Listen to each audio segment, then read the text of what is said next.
Ito ang reading mo, Sagittarius. Welcome back to our channel. Naway nasa mabuti kayong kalagayan while watching the channel. This sa channel reading, kayo nang balang magpalit-palit ng situation nyo sa reading ko.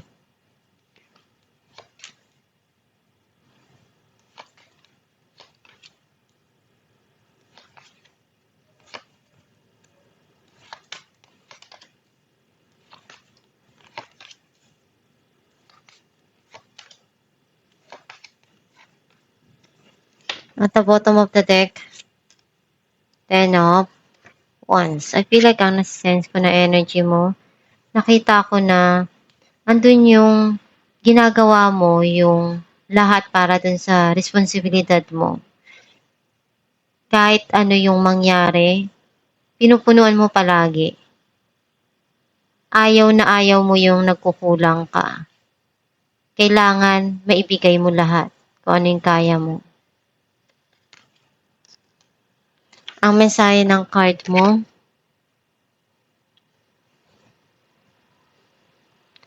iniisip mong mag-invest sa business, yung kikita ka, or maglaan ng effort mo, ng panahon mo doon sa mga taong nandyan para sa'yo, or doon sa taong mahal mo.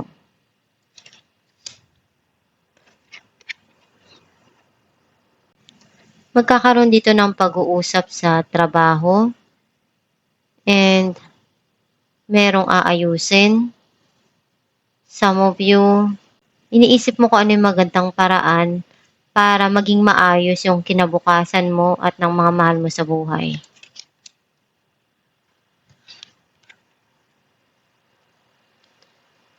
Meron kang gustong puntahan at gawin. Some of you, gusto mong lumipat ng lugar, ng tirahan.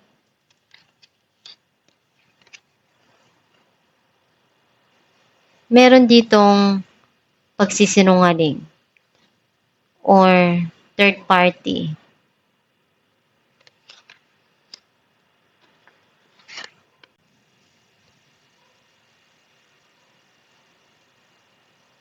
Masaya ka dun sa mga taong nandyan at nananatili na nakasuporta sa pangangailangan mo, sa pagmamahal, at palaging nagbibigay ng attention para sa iyo.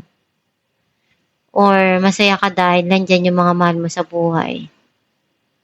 And ini-enjoy yung moment na magkakasama kayo.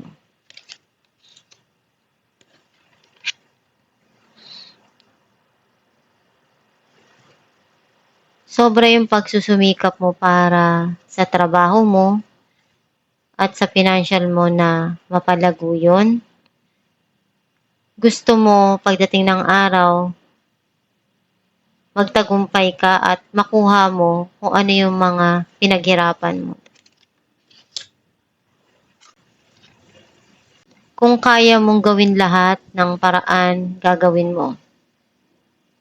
Kahit ano yung dumating sa buhay mo, kung ano yung kaya mo dun sa bawat sitwasyon na dumarating sa buhay mo, gagawin mo. And kung ano yung sa tingin mo, magiging masaya ka dun sa mga nangyayari at sa ginagawa mo, yun yung para sa'yo, mas gusto mong bigyan ng priority.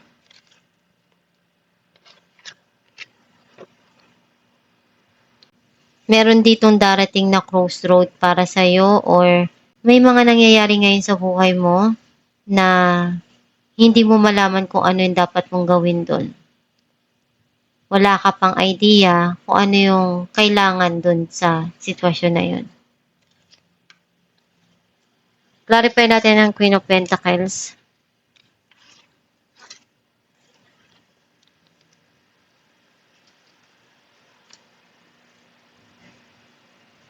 Naging masaya ka dun sa binigyan mo ng effort.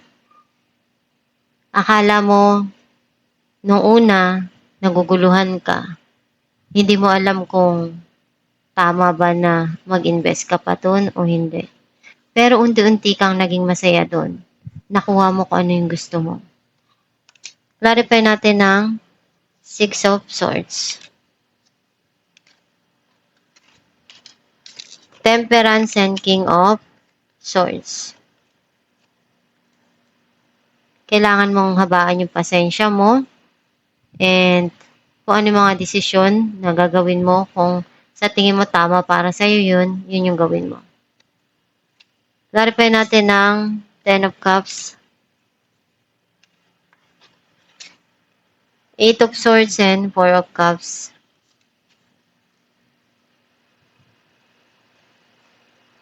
Nagsisisi ka dun sa mga nangyari na bakit tinanggihan mo or meron kang iniwasan dito. Ngayon, naguguluhan ka na. Para sa'yo kasi, yung sitwasyon na yun na inayawan mo or tinanggihan mo, isa sa nagpapasaya para sa'yo.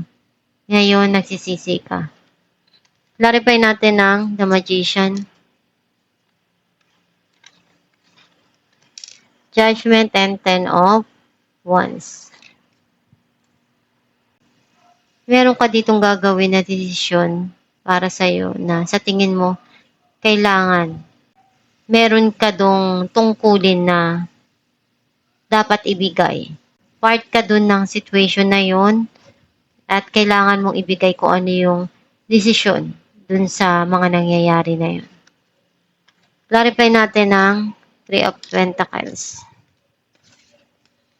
Seven of Pentacles, and the Wheel. Nagkaroon na ng end of cycle, may new cycle na darating dito at kung ano yung mga ininvest mo, ginawa mo, pinaghirapan mo, darating din yung araw na aanihin mo rin yan. And ikaw naman yung nagpakahirap at nagsumikap. Some of you meron ditong travel na darating. Clarify natin ang Seven of Swords, the Moon, and Four of Swords. Gusto mo munang mapag-isa or magpahinga. Some of you nagkaroon dito ng no communication. Sobra kang nalulungkot dun. Clarify natin ang Eight of Pentacles, Ten of Swords, and Page of Wands. Feeling mo end na yung situation na yon. Kasi kailangan na tapusin na yung mga nangyari na yun. At magsimula uli sa buhay. Kung saan ka sa tingin mo masaya ka dun sa gagawin mo, yun yung mas gusto mong bigyan ng attention. Clarify natin ng Two of Swords, Knight of Cups, and King of Pentacles. Andun yung pagmamahal na gusto mong ipakita nitong tao na to. At nakikita mo rin na nagiging stable yung income mo. Though may mga sitwasyon na naguguluhan ka kung ano yung dapat mong gawin. Hindi mo malaman kung ano yung pipiliin mo or gagawin mo dun sa sitwasyon. Pero alam mo na andun yung pagmamahal at nakikita mo na iyon yung dapat gawin or iparamdam. Marami kang pinagdaanan sa buhay na hirap at alam mo sa sarili mo na mas iniisip mo kung ano yung nandun yung pagmamahal at magiging stable yung income mo. Nakikita mo na nare-reach mo yung goal mo at nagiging masaya ka dun. Alamin natin kung ano mensahe para sa'yo.